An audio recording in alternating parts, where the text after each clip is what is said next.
Hello, everyone. Welcome to another episode of Get Jasched.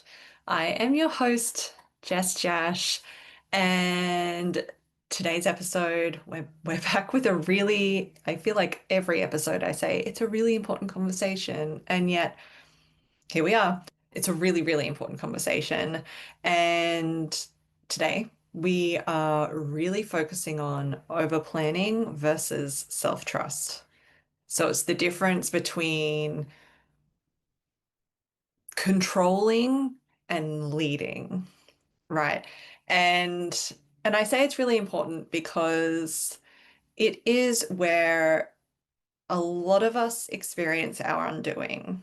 I say us because I am involved with this. I understand this feeling. I understand this experience. And it is something that I am constantly, even still, working on. It's not something that is a set and forget, that is something that, you update or you change or you work on and then you never have to think about it again. This is something that becomes, yes, more of a habit, but it still does take some time to really practice and to really let it become part of you and how you show up. So we are exploring that fine line between healthy preparation, and there is a healthy preparation, right? There is an element of planning that is healthy preparation and then over planning. So the fine line between those two, because excessive control can mask a lack of self-trust. Uh, and I say this, I say this as an autistic person who loves love a plan, really fucking love a plan. And I think for me, it's the autism versus the ADHD, which is I want to be rooted in presence and adaptability and embodied trust and not too rigid because I want to be able to flow as well. So for anyone who doesn't um, identify as those types of neurodivergence, this is really important because there is going to be different ways that each of us work differently, right? And we also want to make sure that we are finding that fine balance between we're setting up a plan, we're working on this plan, everything's great for us, and um, having space to flow and respond and being present so that we can respond in real time. Because sometimes we overplan so much that if something unexpected or something new, even if it's a good thing, something new comes along, it feels like a bigger deal than it needs to, and it feels harder to go with it, even if it is something good for us.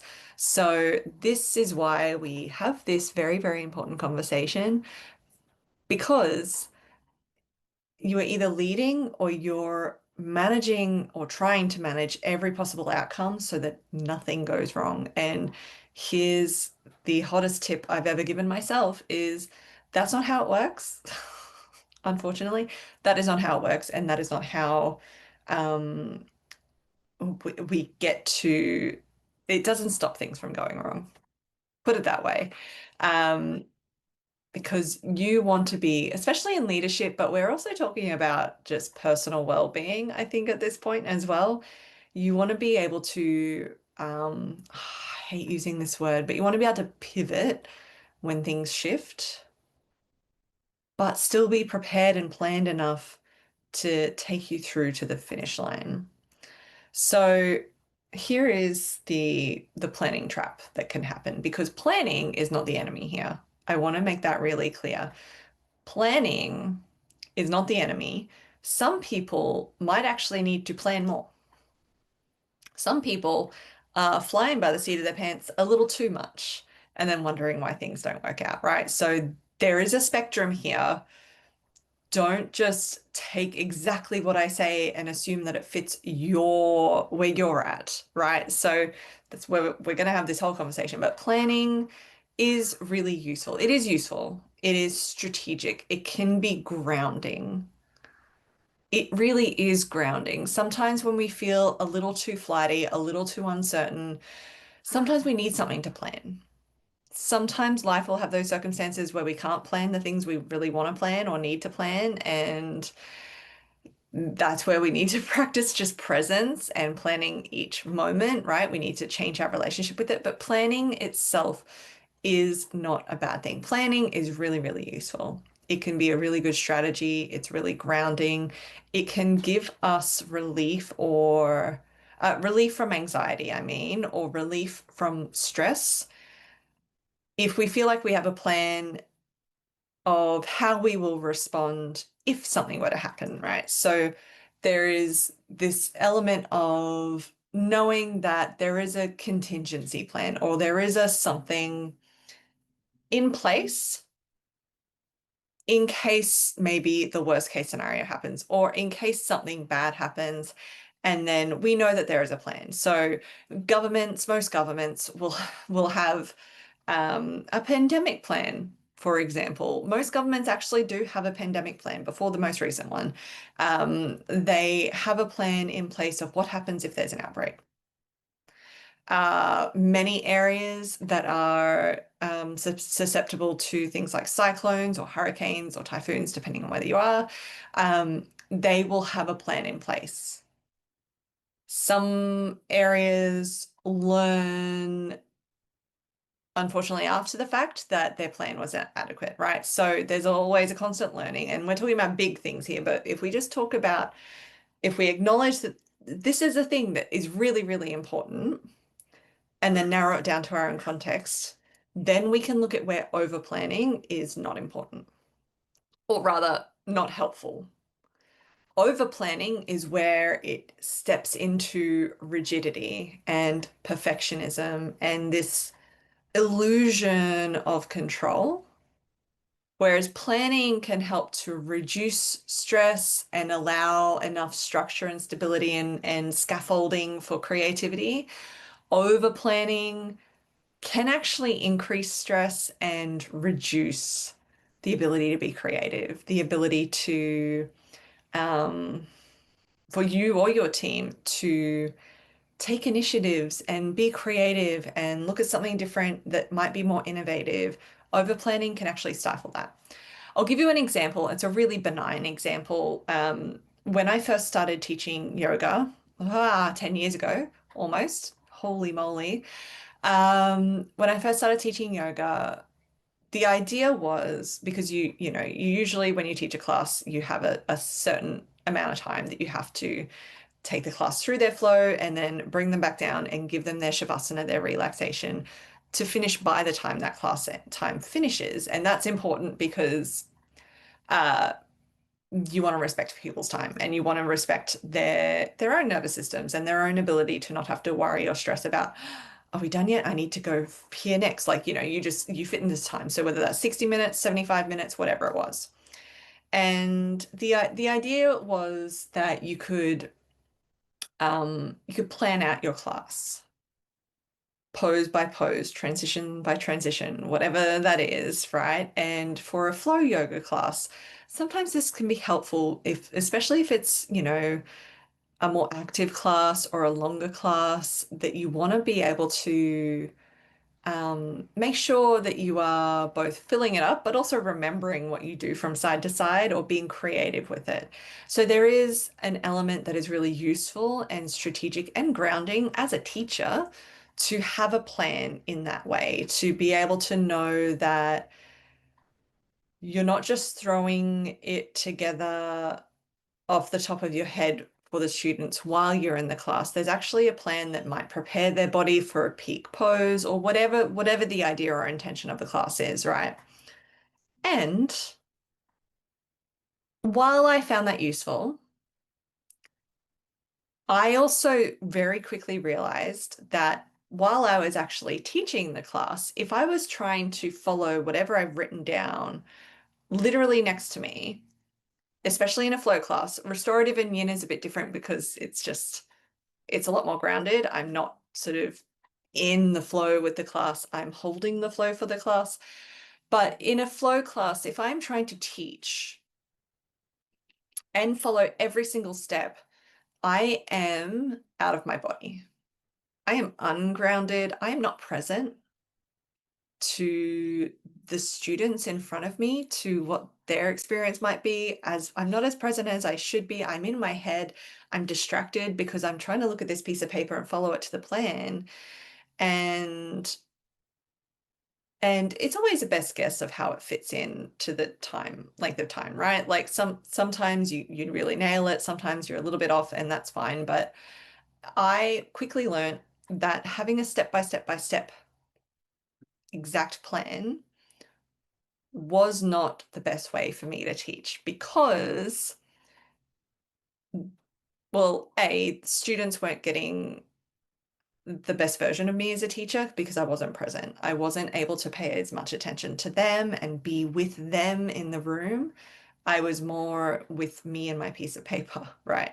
But also, it also meant that I couldn't literally, this pun is unintended, but I couldn't go with the flow.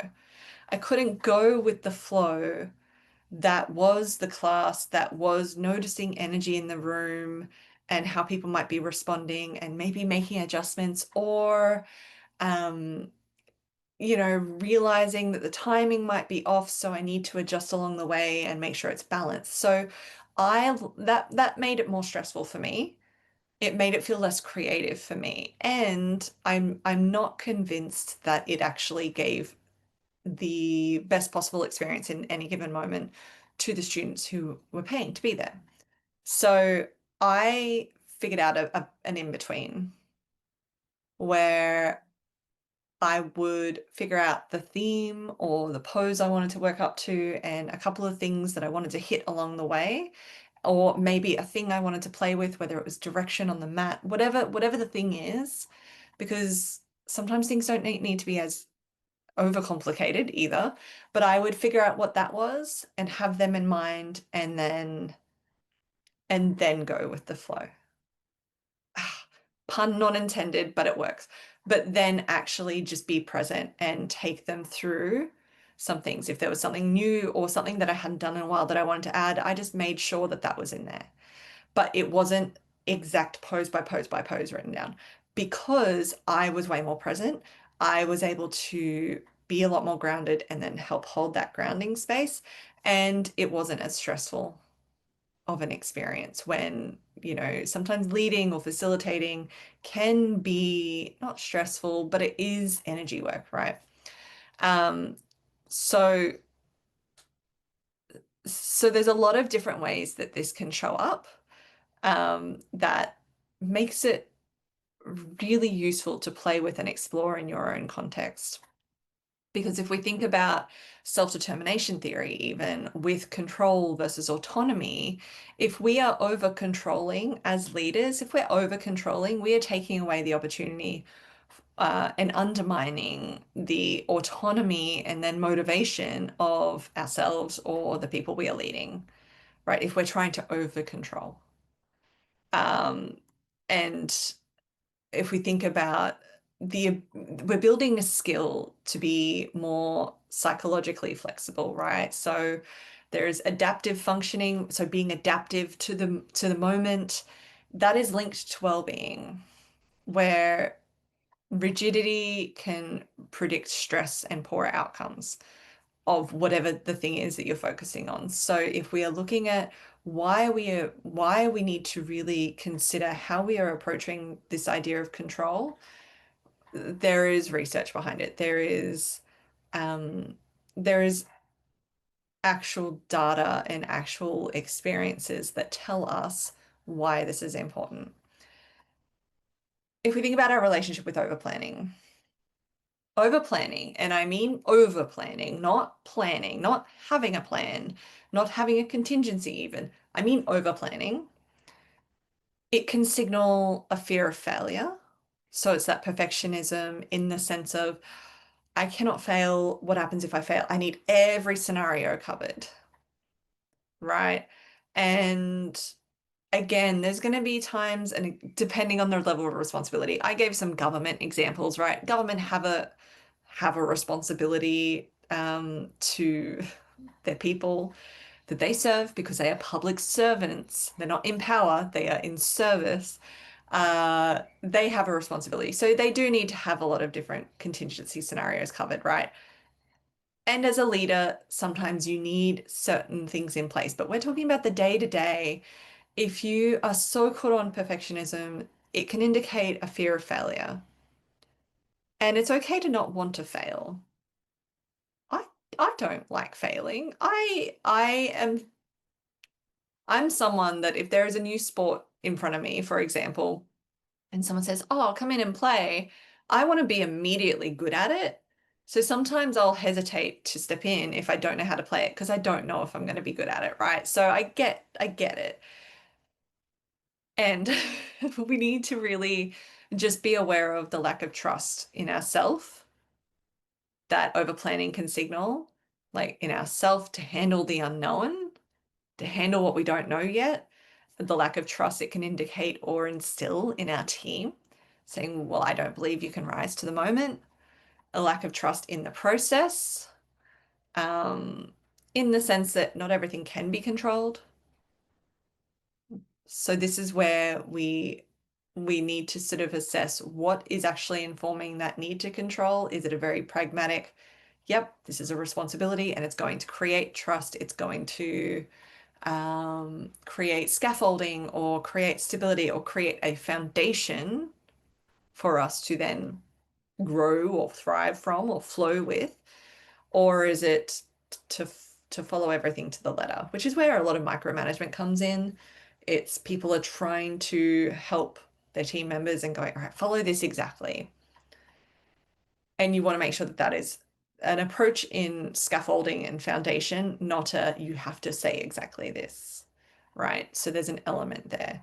But leadership, when we talk about leadership, we have to remember leadership as vision, as presence, as adaptability, and foundational, and over control as micromanagement, as rigidity, as anxiety driven. So if you're a leader who is anxious, and I don't mean because I get anxiety, right? So I don't mean you're not allowed to feel anxious or experience anxiety in order to be a leader, right? I'm not saying that you're not a good leader if you have those experiences, but if your leadership decisions and behavior is anxiety driven, that sucks for your people and for yourself. So we're looking at the behavior. What is informing your behavior? Not your experience, not the fact that you might be feeling something or experiencing something yourself, but if how you then let your behavior speak or show up is anxiety driven, is informed only by that, then we need to sort of look at how can we come back to vision, going, we know the vision already. How can we come back to presence? We know what is right here and what the very next step is. And how can we come back to adaptability, which is, okay, I trust myself enough to, if all I can see is the next step, like I imagine you have a path, it might be windy. You don't know because you can't see the path. You can see the vision and you can see your very next step.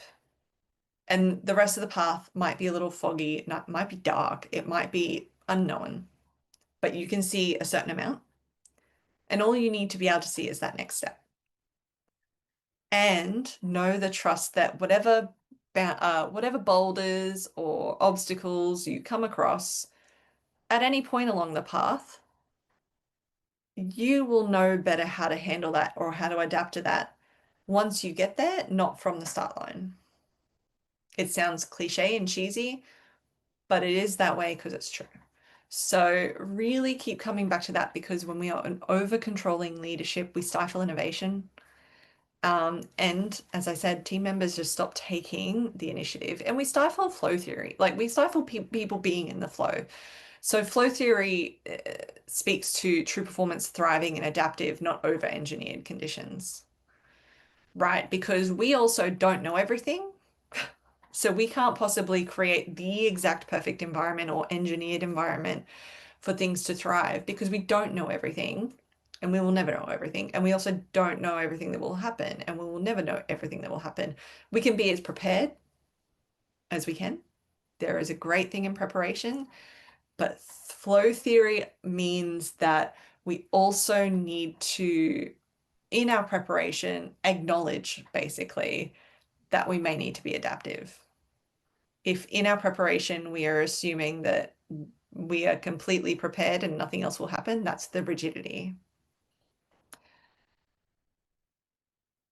And again, it all comes down to self-trust. So self-trust is our confidence in our ability to handle whatever arises, whatever is next on that, like whatever is next on that path that we can't see. But I mean next, not ahead, not up ahead, but just next, what we can see. And self-trust, and if you haven't figured that out yet from that analogy, it also means that it's about being built by not, self-trust is not based on what is certain. Self-trust is built through experience and knowing we can recover, practicing recovery when we slip or mess up. Self-trust, if we are basing self-trust on what we are certain of, then it's not self-trust. That's just not how it works. But self-trust is built by knowing we can take that next step, we can recover, we can do something. We're not seeking to make mistakes, but we can recover. We've practiced it because we've allowed ourselves to be in the process. And this is what allows us as leaders to plan strategically, be prepared, and stay flexible when things change. It's just a really, really important thing. It's like, it's the reason that some of us might do, or it's the reason I do. I also need it for my insurance, but I also make a point of it anyway. It's the reason that some of us might keep on top of our first aid qualifications because that is not based on certainty. We do not know exactly if and when we might need any of those skills, the ability to calmly enough call emergency services, the ability to treat someone's injury or treat or stabilize someone's injury until paramedics arrive, the ability to do whatever, right? That is not uncertain. That is so uncertain. But we are building the skill so that we have it more as an instinctual experience in our bodies, even if it's not in the real life. And I've had an experience where I've been witness to a significant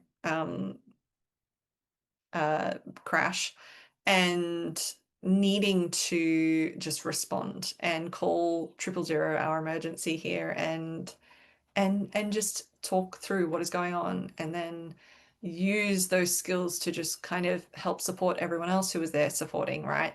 Until the trained people show up. But I couldn't have said for certain exactly when that was going to happen. I couldn't have predicted that was going to happen, or that I was going to see it, or that I was going to be in exactly what that role was, whatever it was, right? So we build self-trust through preparation, but experience and recovery. If we are aligning self-trust with certainty and what we think is certain, that is not trust. That is not trust.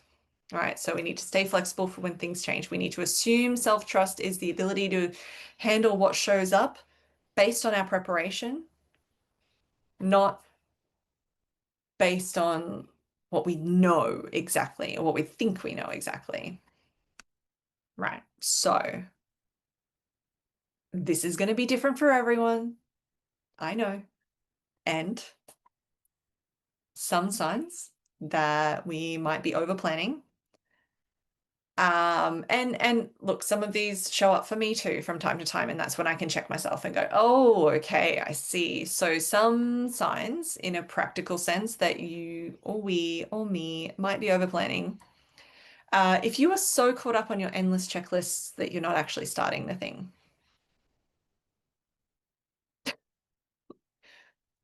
Who feels called out? Me. I pick up on this every time I go to start an assignment for uni, for my master's.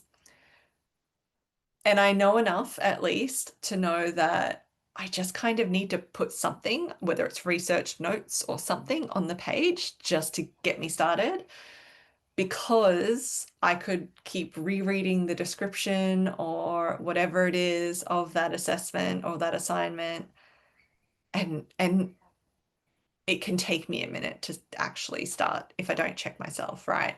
So sometimes I just put in the headings, whether the headings are meant to be there, like remain there or not.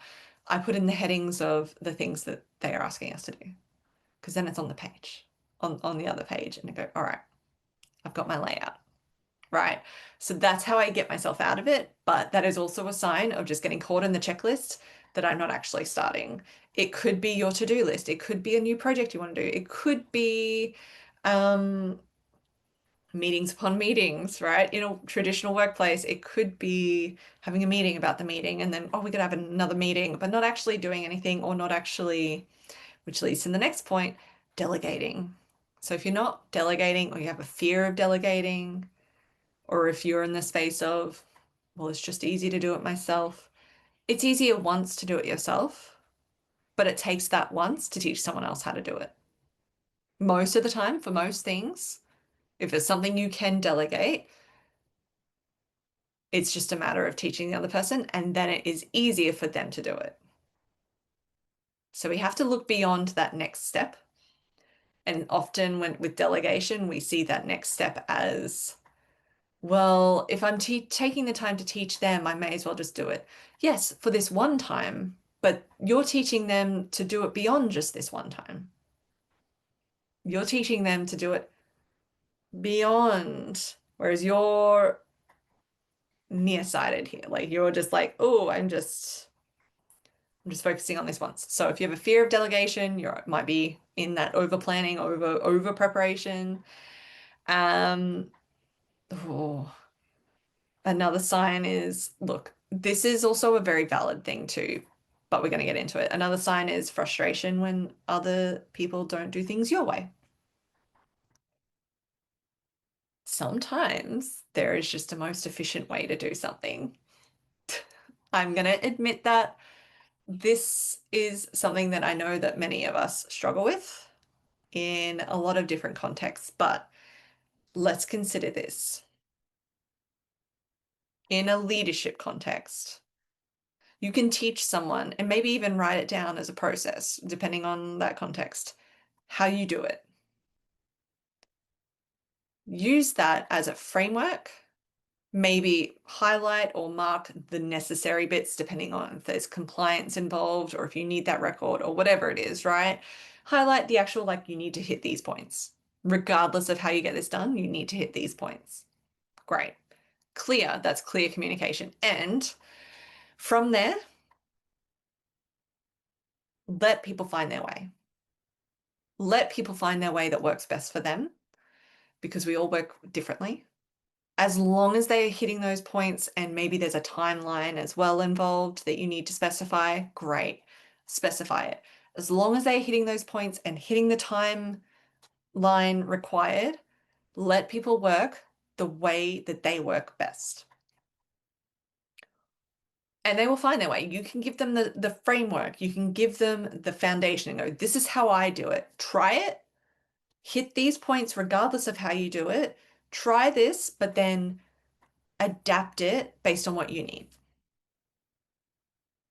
Because there are an infinite number of reasons why we need to give autonomy to other people to do things their way, but we can help by giving them the framework of how we do things. And again, the communication of what they do need to hit regardless. I cannot emphasize this enough. People need the autonomy to work the way they work best. If they are still really learning in the industry or in their role, if like if they're still really learning, you can give them the framework and help encourage them. And maybe part of your role as a leader is to help them find the way that works best for them. But you need to encourage it. It might be a little frustrating at first, but as a leader, you need to encourage it. And I use this as a reason often, in the sense of if we look at, for my experience as being autistic, being ADHD, I work a very specific way in a very specific environment. I work best in a very specific way. And when I haven't been able to have autonomy over that, or even part autonomy over that, while still getting the work done, that is when I have suffered, which means that my work suffers, which means that, like there's that flow on effect. So as a leader, know that for yourself, but also know that for your people. And this is where you have to build trust. You have to work on your own trust issues here. This is really, really important. And another sign that you're over planning is constantly rehearsing conversations or outcomes. Again, welcome to neurodivergence. In a lot of cases, this is maybe what we do. Uh, I do this a lot as an autistic person. Maybe you do too. Maybe you do it anyway, regardless. You can prepare a conversation, prepare for an outcome, prepare the first thing you might say. But if you're constantly, compulsively, really compulsively rehearsing, you are um, possibly creating more stress than you need to. So how do we shift from that over control into more trust? It takes time, it takes practice. It takes time and practice.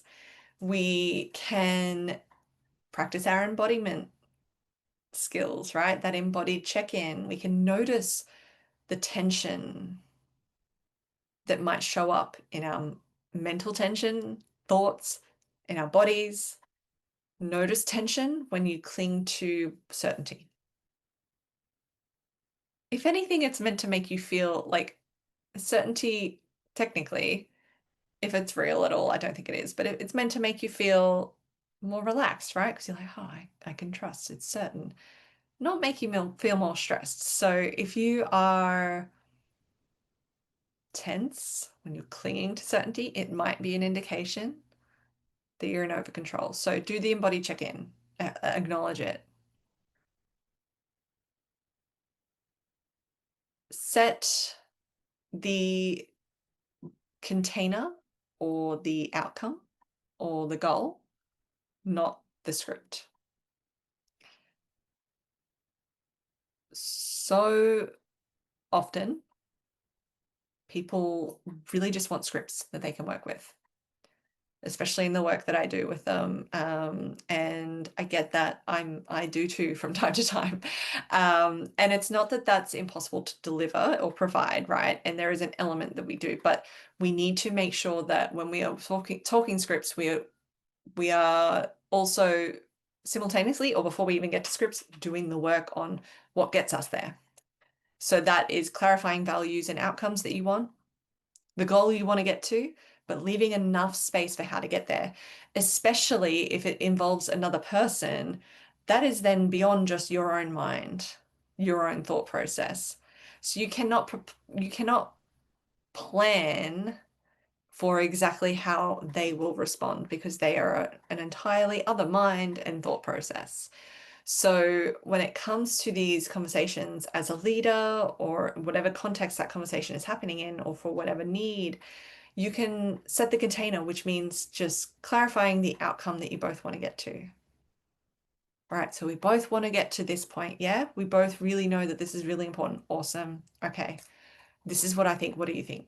Whatever that is. So see how there's like little bits that we can use, there's lines that we can use to instigate the conversation, but we cannot set up an entire script, because if it goes off the rails, or even if it doesn't go off the rails, if someone else says something that you didn't plan on in your script, then what? Then it adds extra stress instead.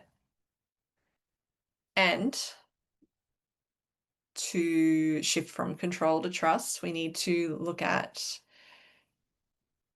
the planning rule around what is good enough. We cannot plan 100% because we cannot be 100% certain of exactly everything that will happen or come up, or unforeseen things. We cannot know. Can we plan to 70%? Have the outline, have the framework, go, yep, this is what we're sure of. We're good. We're good if we can get to this point.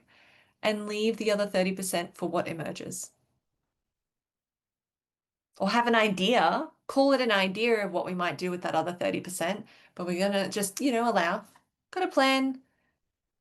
But if it's notice the difference even in how I'm saying it, how we talk about it. Yep, we got a plan and we'll figure it out along the way. Rather than this is our plan and this is exactly what's going to happen. It's very narrow-minded and narrow-focused, and it doesn't allow for us to see other possibilities, other things that we learn along the way. So good enough is good enough. Done is better than perfect is another way to say this.